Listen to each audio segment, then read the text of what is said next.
Hate watching or no hate watching? We'll talk about that in just a second, but first I'd like to remind everyone that this video is brought to you by our friends at Hellebarde Games. Hellebarde Games makes the modules that they would like to play, whether it's for old school, 5th edition, or Castles and Crusades. Old school is in play at the table, and you can find Hellebarde Games adventures at DriveThruRPG or directly from their website at hellebardegames.com.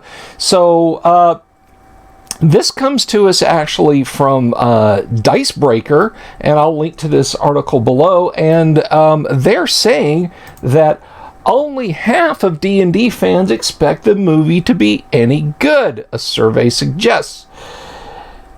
And this is from Matt Jarvis over there, so let's take a look at what they've got to say.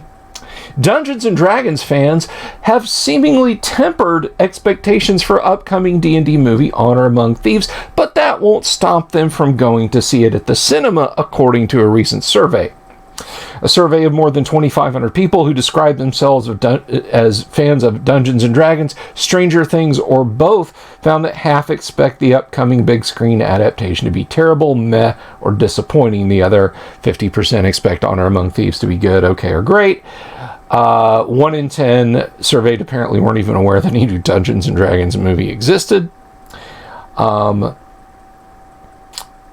Merchandise maker Merchoid survey found, perhaps unsurprisingly, that those who call themselves fans of both D&D and Stranger Things were the most keen to see the film, with 80% of such respondents planning to see it. For those who are only fans of D&D, that number fell to 68%. I'm shocked. And only around 1/10 of those who are self-professed fans of D&D, but not Stranger Things, expect Honor Among Thieves to be great, with a slightly over a fifth optimistic it will be good. 14% expect it to just be okay. Now, looking at these numbers about who might go and who might not, one thing that I find interesting is they flatly do not mention the recent crisis that Wizards of the Coast has faced because of the OGL. Of course, I've been talking about that. You guys have been following along with it, and I thank you all so much. And if you like this kind of content, if you like this video, please give it a thumbs up. And if you haven't already, click the subscribe button and the bell icon for notifications. It's really helpful. We're at 4,250 subscribers on the channel now, and that's awesome, and I really appreciate that. But I wonder, and unfortunately, this is not really explained in the article, it's not really discussed in the article, is the OGL crisis having an impact on whether or not people are going to see this. And if there had been no OGL crisis, would people go to see this? See, here's the thing about Dungeons and Dragons with as a property. If you make a Star Trek role-playing game years after the fact of the creation of the TV show and the various movies that come out, and then you screw something up in the role-playing game, people are not going to not see the movie. All right. People came up with the movie as a property before role-playing game was anything other than something discussed inside the Pentagon and certain forward-looking psychologists' offices. Dungeons & Dragons was a role-playing game first. And the role-playing game still steers fan perception. And what they're hoping here is that the critical mass of popcorn movie fans now, for this movie, outweighs fans of D&D in terms of sheer numbers and butts in seat. And I don't know that that's true.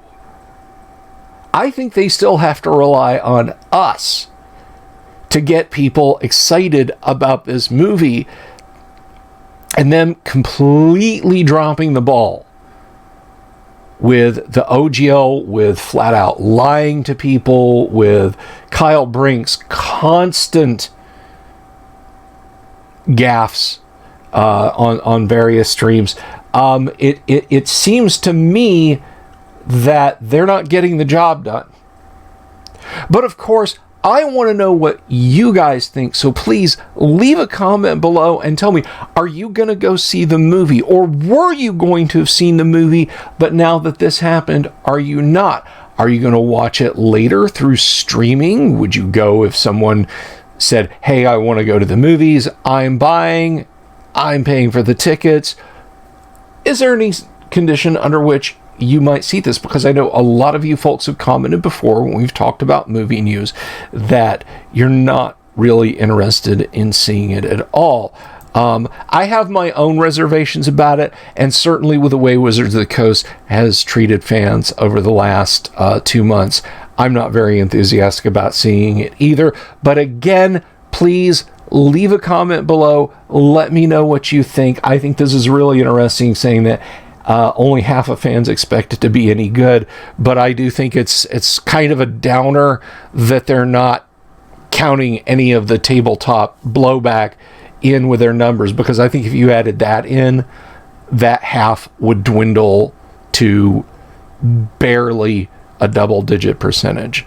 But as always, thank you for watching, and if you want to see a good D&D movie, there's lots of great classic fantasy already available for streaming. So until then, watch what you enjoy and enjoy what you watch. I'll see you guys later tonight for a live stream. Peace.